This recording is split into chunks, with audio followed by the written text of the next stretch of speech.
নামাজ প্রস্রাব এর বাহিরে একটা ছাও এখন পর্যন্ত হয়নি। চিন্তা করেন বাকি সময়টা রাস্তা এত জ্যাম। আপনারা তো দেখতেছেন, আমি অলরেডি একটা ভিডিও ছাড়ছি। ভয়াবহ অবস্থা। বাংলাদেশের মধ্যে সবচেয়ে নিকৃষ্ট একটা রাস্তা যদি হয়, এটা এখন ঢাকার থেকে ছিলেন। আপনার ঢাকার থেকে এখন আমাদের এলাকায় যেতে যেখানে লাগার মতো 3 ঘন্টা 4 ঘন্টা, এখানে লাগে 10 ঘন্টা 12 ঘন্টা। আমি আমার সর্বোচ্চটা দিয়ে চেষ্টা করছি, এখান থেকে হুজুররা যোগাযোগ করতেছি। এর মধ্যে আপনারাও বসে আছেন, আলহামদুলিল্লাহ। আমি দোয়া করি আল্লাহ তাআলা আপনাদের হায়াতে আমাদের বরকত বাড়ায় দেন। যেহেতু রাত অনেক হয়ে গেছে, এখন মোনাজাত দেওয়ার সময়, এই সময় উঠছি বয়ান করার জন্য। ভূমিকা না দিয়ে আসুন, আমি আপনাদের সামনে 93 নম্বর সূরা সূরা দোহা আপনাদের সামনে তেলাওয়াত করছি। এই সূরাটি মাক্কি সূরা, নাজিল হয়েছিল রাসূল আরবি সাল্লাল্লাহু আলাইহি সাল্লামকে সান্ত্বনা দেওয়ার জন্য। রাসূলকে আল্লাহ সান্ত্বনা দিয়েছে এই সূরা নাজিল করে, খুশি করছে এই সূরা নাজিল করে, অভিমান ভাঙাইছে এই সূরা নাজিল করে। এই সূরার শুরুতে আছে 2টা কসম। 2টা কসম করে আল্লাহ রাসূলকে সান্ত্বনা দিয়েছে। মাঝখানে একবার কোরআন নাজিল হওয়া বন্ধ হয়ে গেছে। বন্ধ হওয়ার কারণ ছিল রাসূলকে আল্লাহ রেস্টে রাখার জন্য। কারণ এই কোরআনের ওজন লোড, এটা মারাত্মক। আল্লাহ চাইছিলেন যে আমার বন্ধু কিছুদিন রেস্টে থাকুক, একটু রিল্যাক্সে থাকুক। কোরআন নাজিল হওয়া বন্ধ হয়ে গেছে। এই কোরআন নাজিল হওয়া বন্ধ হওয়ার কারণে মূর্তি পূজারীরা রাসূলকে বিভিন্নভাবে অপবাদ দিতে লাগলো, গালমন্দ করতে লাগলো। কেউ বলতেছে মুহাম্মদের আল্লাহ মুহাম্মদকে ভুলে গেছে,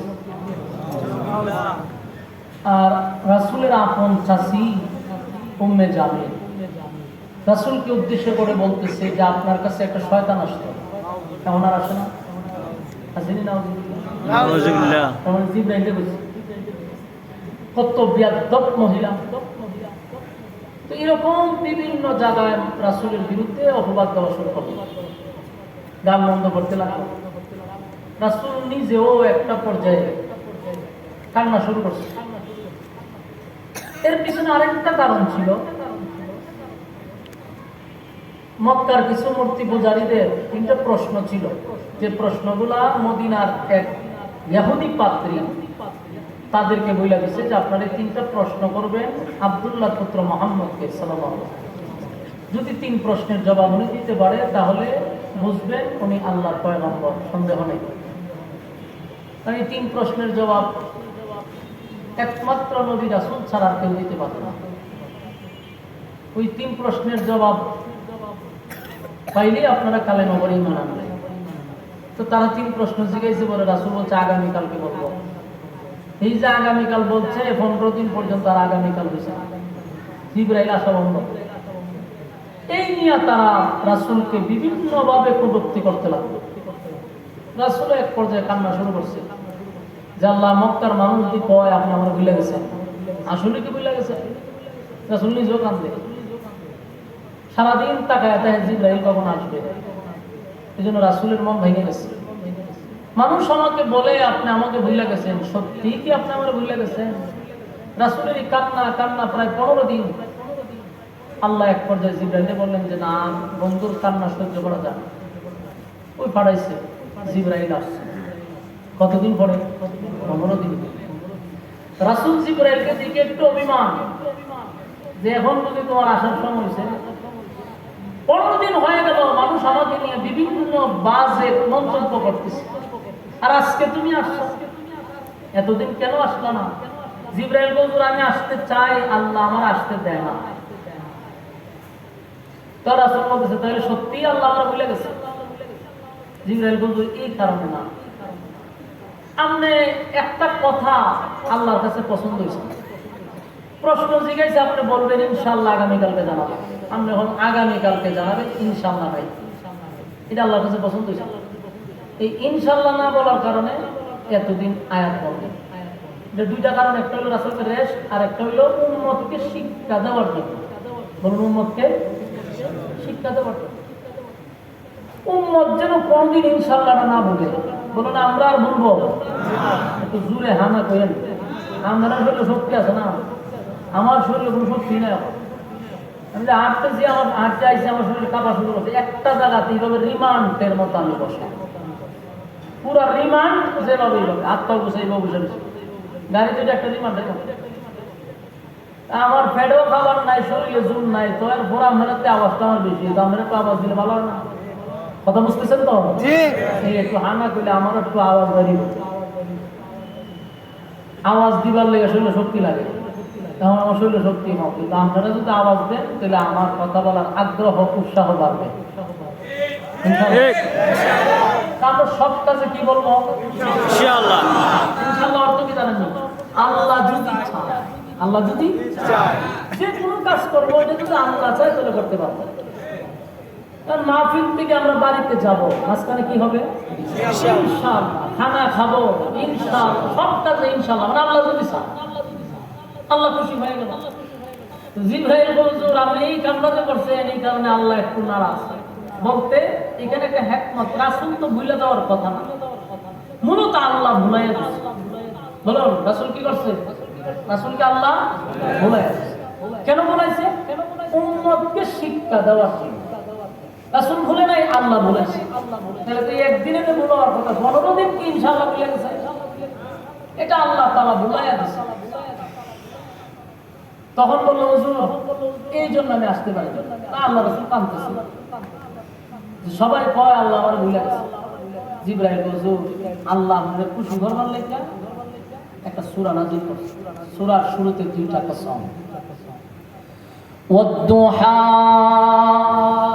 ওয়াল-লাইলি ইযা সাজা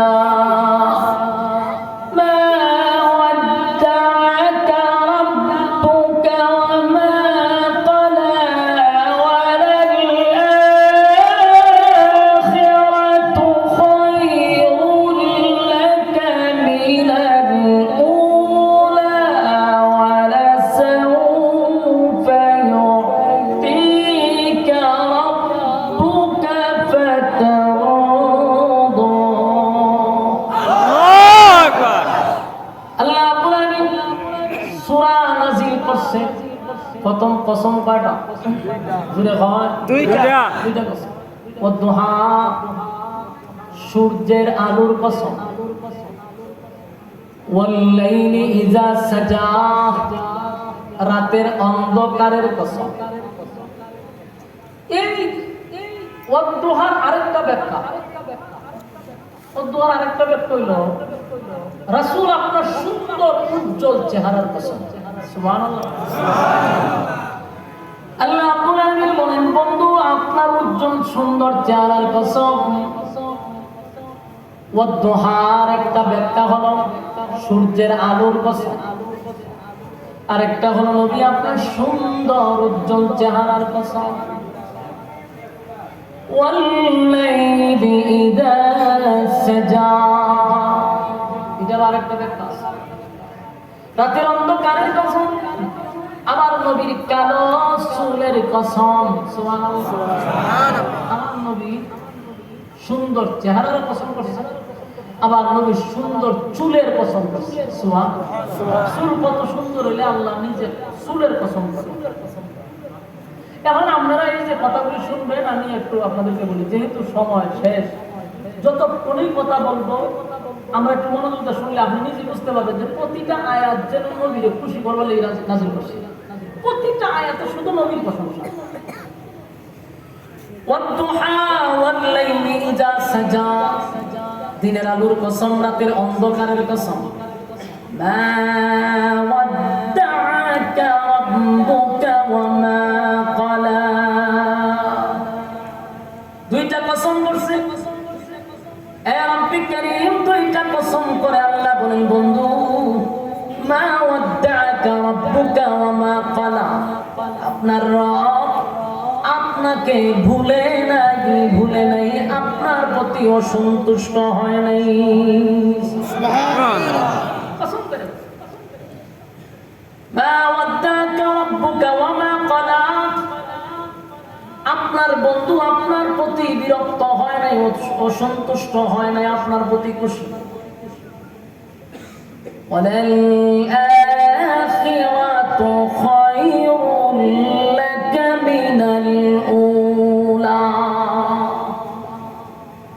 আল্লাহ বলে ওয়ালাল আখিরাতু খায়রুন লাকা মিনাল উলা, দুনিয়াতে আপনাকে আমি যা দিলাম, যা দিছি, এর থেকে কোটি কোটি কোটি গুণ বেশি পরকালে আপনার জন্য বরাদ্দ রাখছি।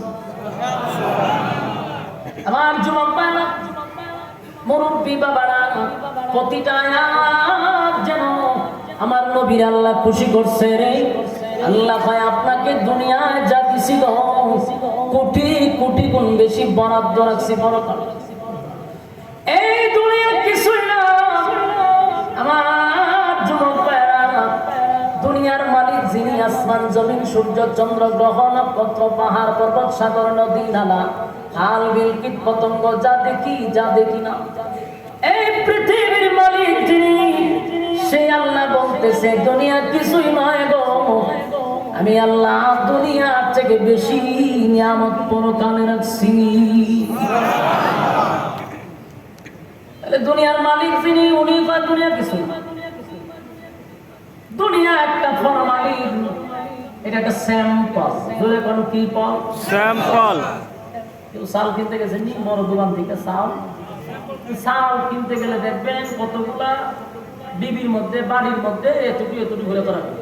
প্রথম গেলে বুঝবেন যে উনি মনে হয় বিজ্ঞানী তো গেছে, তোমার বাড়ি বিষয় তো গেলে বলে ওরা চাউল নিতে পারছিলাম ভাই, আপনি খিতাম বুঝছেন বলে চাউল আছে, তা আপনি সামনে এতটুকু বুঝছেন ঘটনা কি।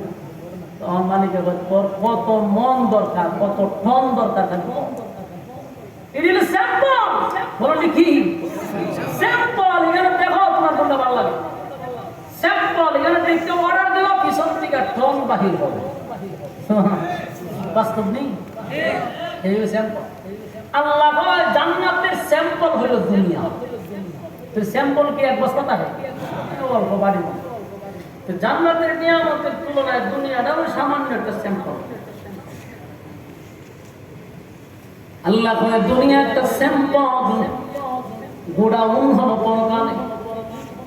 এই দুনিয়া কিছুই না, স্যাম্পল দিয়া পাঠাইছি। দুনিয়াতে আমরা যা ভোগ করি সব স্যাম্পল, বাড়ি গাড়ি নারী সব স্যাম্পল। যেমন আমরা বিবাহ করছি, বউ আছে না সবাই, সবাই তো না, যারা বউ আছে, এই বউটা একটা স্যাম্পল। বউ একটা তোমার হত্যা হত্যা করে, আপনারা মাত্রে আমার কথা বলতে শুরু করে যাবে। বউ আসুন আপনারা, বউ স্যাম্পল। বউ কি স্যাম্পল? স্যাম্পল কেন? দুনিয়া আল্লাহ একটা বউ ঠাড়া করতে বাংলাদেশ জন্ম নিছে, এসে বেশি করতে পারতেন। বাংলাদেশও একটা বিষয় দুইটা ফলন যায় না, করলে সমাজের মানুষ আপনারা সিসি দেয়, আবার প্রেম করতে পারবেন, অসুবিধা 8টা 10টা 15টা প্রেম করলে কয়টা কোনো অসুবিধা নাই, এই এনজয়। এক বয়সী তো পাবানে পড়ে